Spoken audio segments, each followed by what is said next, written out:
ఎన్నికల సంఘంపై చేస్తున్న వరుస పోరాటాల్లో మమతా బెనర్జీకి మరోసారి భంగపాటు తప్పలేదు. ఓట్ల లెక్కింపులో పాల్గొనే సిబ్బందిని ఎక్కడి నుంచి అయినా ఎంపిక చేసుకునే అధికారం ఎన్నికల సంఘానికి ఉందని తాజాగా సుప్రీంకోర్టు వెల్లడించింది.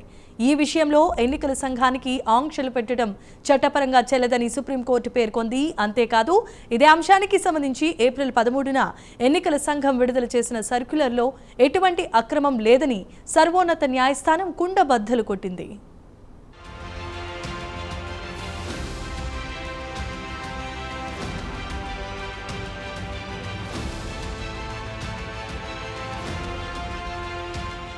పశ్చిమ బెంగాల్ ముఖ్యమంత్రి తృణమూల్ కాంగ్రెస్ అధినేత్రి మమతా బెనర్జీకి సుప్రీంకోర్టులో చుక్కెదురయ్యింది. ఓట్ల లెక్కింపు సిబ్బందిని ఎక్కడి నుంచైనా ఎంపిక చేసుకునే అధికారం ఎన్నికల సంఘానికి ఉందని సుప్రీంకోర్టు కుండబద్దలు కొట్టింది. ఈ నేపథ్యంలో కౌంటింగ్ ప్రక్రియకు సంబంధించి ఏప్రిల్ 13న ఎన్నికల సంఘం విడుదల చేసిన సర్క్యులర్ను తప్పు అని చెప్పలేమని సుప్రీంకోర్టు వెల్లడించింది. ఇందుకు సంబంధించిన వివరాలు ఇలా ఉన్నాయి. పశ్చిమ బెంగాల్లో ఇటీవల పోలింగ్ ముగిసిన సంగతి తెలిసిందే.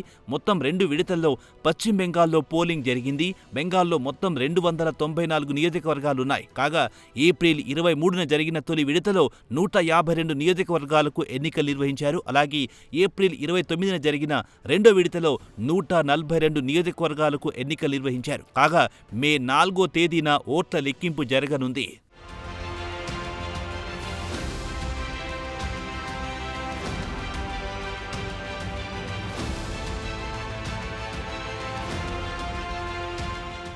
అయితే ఓట్ల లెక్కింపునకు ఎన్నికల సంఘం పకడ్బందీగా ఏర్పాట్లు చేసింది. కాగా ఓట్ల లెక్కింపు ప్రక్రియలో కేవలం కేంద్ర ప్రభుత్వ సిబ్బందిని మాత్రమే ఎన్నికల సంఘం నియమించింది. ఇలా కేంద్ర ప్రభుత్వ సిబ్బందిని మాత్రమే కౌంటింగ్ కోసం తీసుకోవడం పట్ల బెంగాల్ ముఖ్యమంత్రి తృణమూల్ కాంగ్రెస్ అధినేత్రి మమతా బెనర్జీ తీవ్ర అభ్యంతరం వ్యక్తం చేశారు. కౌంటింగ్ సందర్భంగా భారతీయ జనతా పార్టీకి మేలు జరిగేలా ఎన్నికల సంఘం నిర్ణయం తీసుకుందని మమతా బెనర్జీ ఘాటు ఆరోపణలు చేశారు.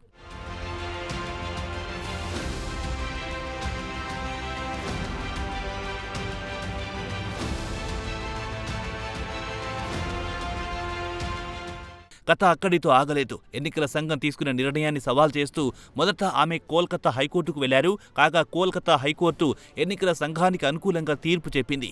ఎన్నికల సంఘం తీసుకున్న నిర్ణయంలో ఎటువంటి అక్రమం లేదని కోల్కతా హైకోర్టు వెల్లడించింది. దీంతో మమతా బెనర్జీ సుప్రీంకోర్టును ఆశ్రయించారు. ఎన్నికల సంఘం తీసుకున్న నిర్ణయాన్ని సవాల్ చేస్తూ సుప్రీంకోర్టులో ఆమె పిటిషన్ దాఖలు చేశారు.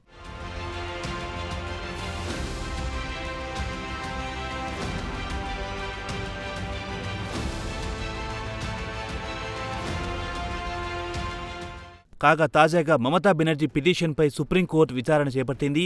Justice PS Narasimha, justice Joymalya బాగ్చీలతో కూడిన ప్రత్యేక ధర్మాసనం సదరు పిటిషన్పై విచారణ చేపట్టింది. అంతేకాదు, ఈ విషయంలో ఎన్నికల సంఘాన్ని తప్పు పట్టాల్సిన విషయం ఏమీ లేదని సుప్రీంకోర్టు ప్రత్యేక ధర్మాసనం వెల్లడించింది. అంతేకాదు, ఓట్ల లెక్కింపులో అక్రమాలు జరుగుతాయన్న టీఎంసీ ఆందోళనను నిరాధారంగా ప్రత్యేక ధర్మాసనం వెల్లడించింది. కాగా ఈ కేసులో తృణమూల్ కాంగ్రెస్ తరపున సుప్రీంకోర్టు సీనియర్ న్యాయవాది కపిల్ సిబల్ వాదించారు. ఎన్నికల సంఘం ఇచ్చిన సర్క్యులర్ ఏప్రిల్ 13 నాటిదన్నారాయన. అయితే సదరు సర్క్యులర్ గురించి ఏప్రిల్ 29న తమకు తెలిసిందన్నారు కపిల్ సిబల్. అంతేకాదు, సదరు సర్క్యులర్లో ఉన్నది ఉన్నట్టుగా అమలు చేయాలని తాము కోరుతున్నట్టు ఆయన చెప్పారు. ఈ నేపథ్యంలో జస్టిస్ జోయ్ మాల్యా బాగ్చి స్పందించారు. ఎన్నికల సంఘం ఇచ్చిన సర్క్యులర్ అమలు కావాలని కోరుకున్న పక్షంలో అసలు కోర్టుకు ఎందుకొచ్చారని ఆయన ప్రశ్నించారు. ఈ నేపథ్యంలో టీఎంసీ పిటిషన్ను సుప్రీంకోర్టు ప్రత్యేక ధర్మాసనం తోసిపుచ్చింది. ఏదేమైనా ఎన్నికల సంఘంపై చేస్తున్న వరుస పోరాటాల్లో మమతా బెనర్జీకి మరోసారి భంగపాటు తప్పలేదు.